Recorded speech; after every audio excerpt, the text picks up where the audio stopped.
بسم اللہ الرحمن الرحیم۔ ملفوظات حضرت مسیح موعود 28 دسمبر 1907۔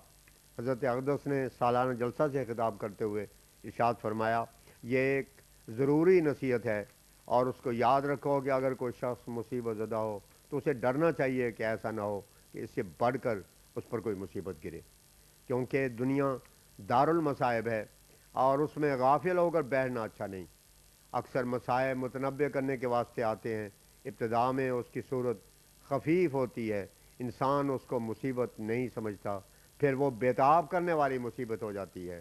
دیکھو، اگر کسی کو آہستگی سے دبایا جائے تو اس کے بدن کو آرام پہنچتا ہے، وہی ہاتھ زور سے مارا جائے تو موجب دکھ ہو جاتا ہے۔ ایک مصیبت سخت ہوتی ہے جو وبال جان بن جاتی ہے۔ قرآن شریف نے ہر دو مصائب کا ذکر کر دیا ہے۔ مصائب رفع درجات کے واسطے ہوتے ہیں۔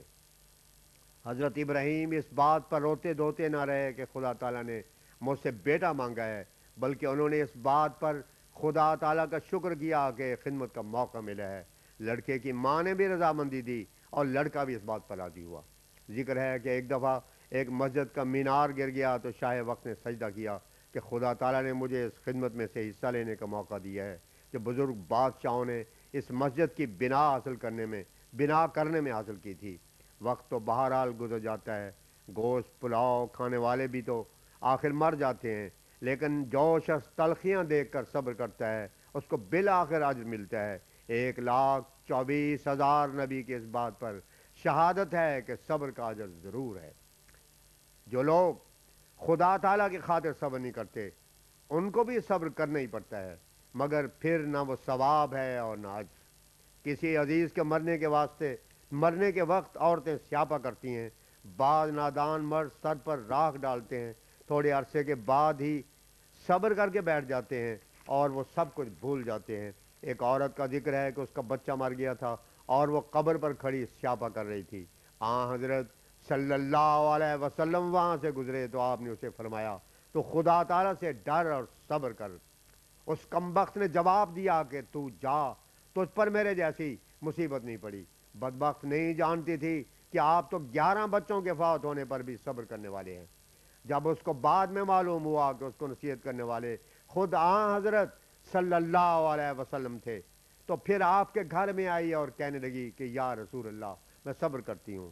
آپ نے فرمایا، صبر عند الصدمۃ الاولیٰ، صبر وہ ہے جو پہلے ہی مصیبت پر کیا جائے، غرض بعد میں خود وقت گزرنے پر رفتہ رفتہ صبر کرنا ہی پڑتا ہے۔ صبر وہ ہے جو ابتدائی میں انسان اللہ تعالیٰ کی خاطر کرے۔ خدا تعالیٰ کا وعدہ ہے کہ صبر کرنے والوں کو بے حساب اجر دیتا ہے۔ یہ بے حساب اجر کا وعدہ صبر کرنے والوں کے ساتھ ہی مقدر ہے۔ کسی کو کیا خبر ہے کہ آج کیا ہے اور کل کیا ہونے والا ہے؟ ابھی ہمارے پاس کے خط راول پنڈی سے آئے ہیں جن میں لکھا ہے کہ ایک زلزلہ آیا کہ لوگ چیخ اٹھے، بلکہ بعض نے کہا کہ یہ زلزلہ 4 اپریل والے زلزلے کے برابر تھا۔ دیکھو، اس ایک مہینہ میں 3 بار زلزلہ آ چکا ہے اور آگے ایک سخت زلزلے کے آنے کی خبر خدا تعالیٰ دے چکا ہے۔ وہ زلزلہ ایسا سخت ہوگا کہ لوگوں کو دیوانہ کر دے گا۔ لوگوں نے غفلت کر کے خدا کو بلا دیا ہے اور خوشی میں بیٹھے ہیں، مگر جن لوگوں نے خدا کو پا لیا ہے وہ تلخ زندگی کو قبول کرنے کے واسطے تیار رہیں۔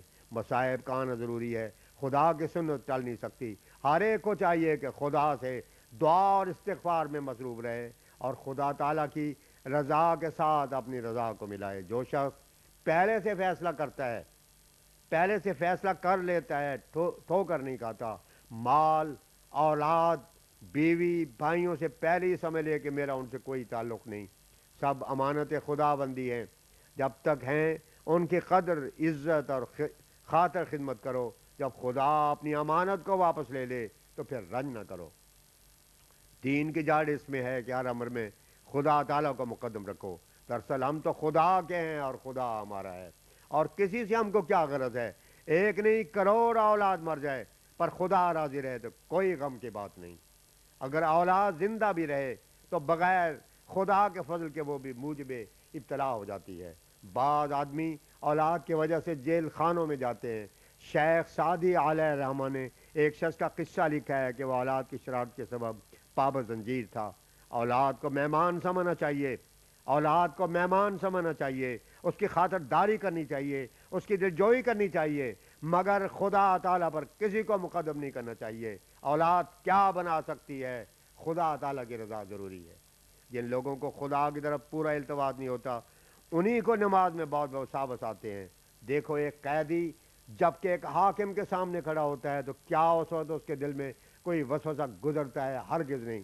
وہ ہمتاً حاکم کی طرف متوجہ ہوتا ہے اور اس فکر میں ہوتا ہے کہ ابھی حاکم کیا حکم سناتا ہے۔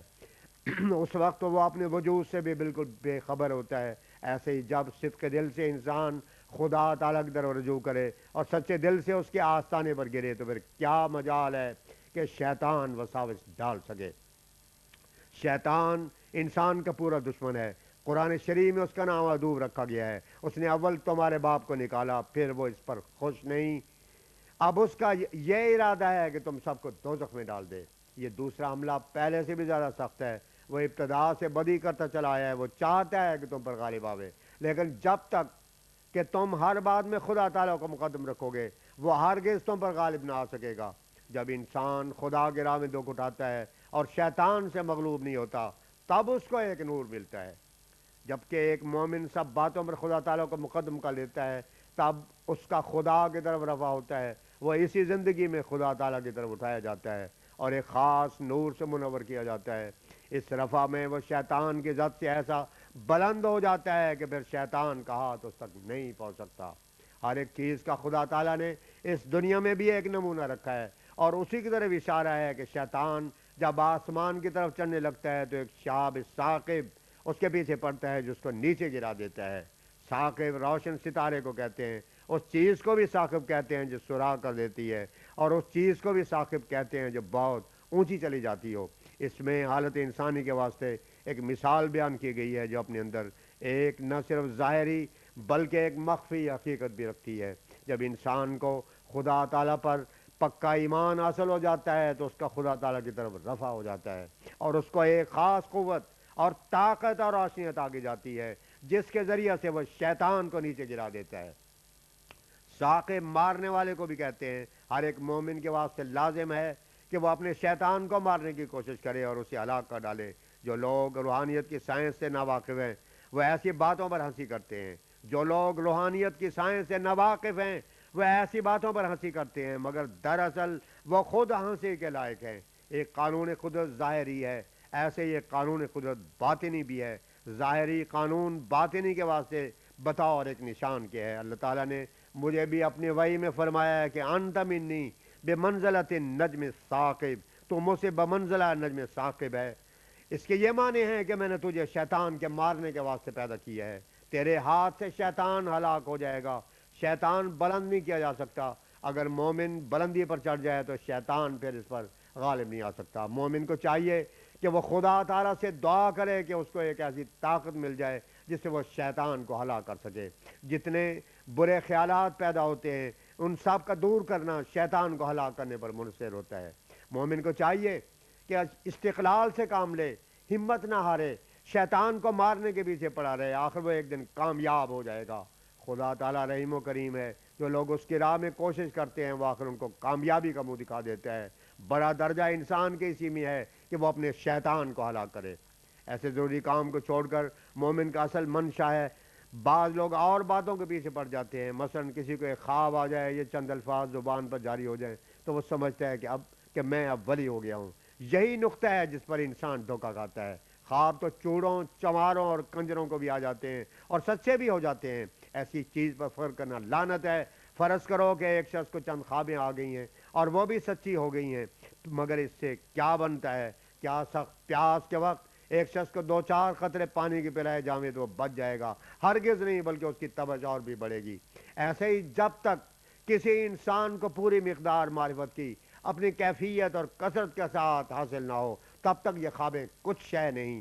انسان کی عمدہ اور قابل تشبیہ وہ حالت ہے کہ وہ عملی رنگ میں درست اور صاف ہو، اس کی عملی حالت خود اس پر گواہی دے، خدا تعالیٰ کی برکات اور زبردست خوارق اس کے ساتھ ہوں اور ہر دم اس کی تائید کرتے ہوں، تب خدا اس کے ساتھ ہے اور وہ خدا کے ساتھ ہے۔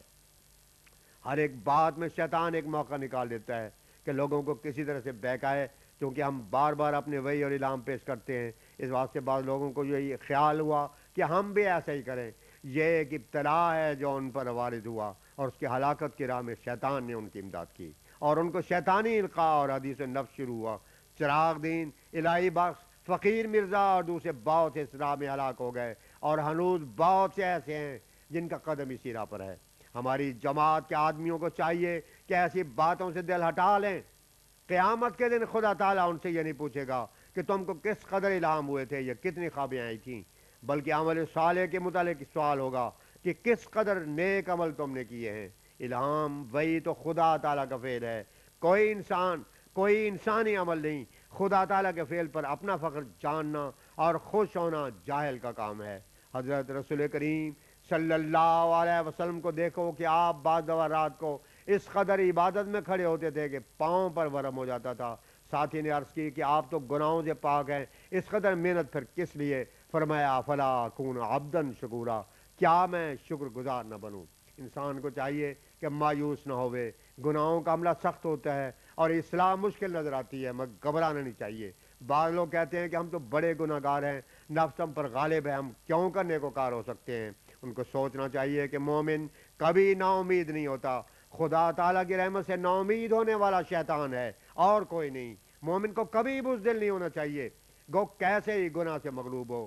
پھر بھی خدا تعالیٰ نے انسان میں ایک ایسی قدرت رکھی ہے کہ وہ بہرحال گناہ پر غالب آ ہی جاتا ہے۔ انسان میں گناہ سوز قوت خدا تعالیٰ نے رکھی ہے جو اس کی فطرت میں موجود ہے۔ دیکھو دیکھو پانی کو کیسے ہی گرم کیا جائے، ایسا سخت گرم کیا جائے کہ جس چیز پر ڈالیں وہ چیز جل بھی جائے، پھر بھی اگر اس کو آگ پر ڈالو تو وہ آگ کو بجھا دے گا، کیونکہ اس میں خدا تعالیٰ نے یہ خاصیت رکھ دی ہے کہ وہ آگ کو بجھا دے وے۔ ایسے ہی انسان کیسے ہی گناہ میں ملوث ہو اور کیسے ہی بدکاری میں غرق ہو، پھر بھی اس میں یہ طاقت موجود ہے کہ وہ معاصی کی آگ کو بجھا سکتا ہے۔ اگر یہ بات انسان میں نہ ہوتی تو پھر وہ مکلف نہ ہوتا، بلکہ پیغمبر رسول کا آنا بھی پھر غیر ضروری ہوتا۔ مگر دراصل فطرت انسانی پاک ہے، اور جیسا کہ جسم کے لیے بھوک اور پیاس ہے تو کھانا اور پینا بھی آخر میسر آ جاتا ہے۔ انسان کے واسطے دم لینے کے واسطے ہوا کی ضرورت ہے تو وہ موجود ہے، اور جسم کے لیے جس قدر سامان ضروری ہے جبکہ وہ سب مہیا کر دیے جاتے ہیں، تو پھر روح کے واسطے جن چیزوں کی ضرورت ہے وہ کیوں مہیا نہیں ہوگی؟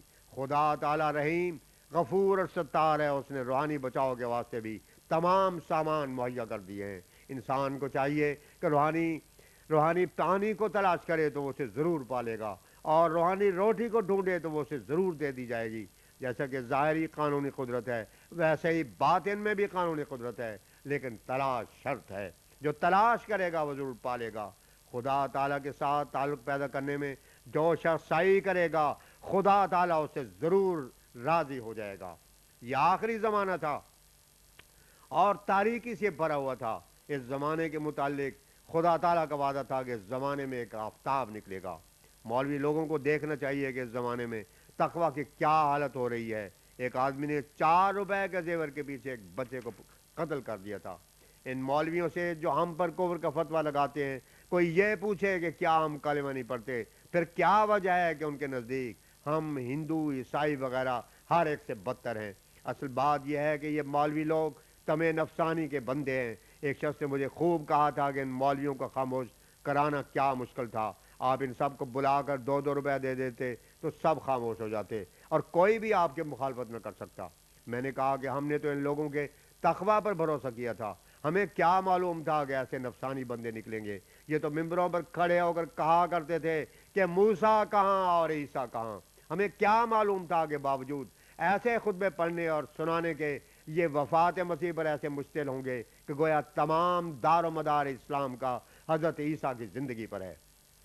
لیکن یہ لوگ جو چاہیں سو کر لیں۔ اب تو خدا تعالیٰ کا ارادہ ہو چکا ہے کہ شیطان کو ہلاک کر دے۔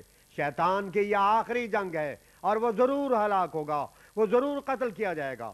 شیطان نے بھی حیات مسیح میں پناہ لی ہے، مگر وفات مسیح کے ثبوت کے ساتھ ہی شیطان بھی ہلاک ہو جائے گا۔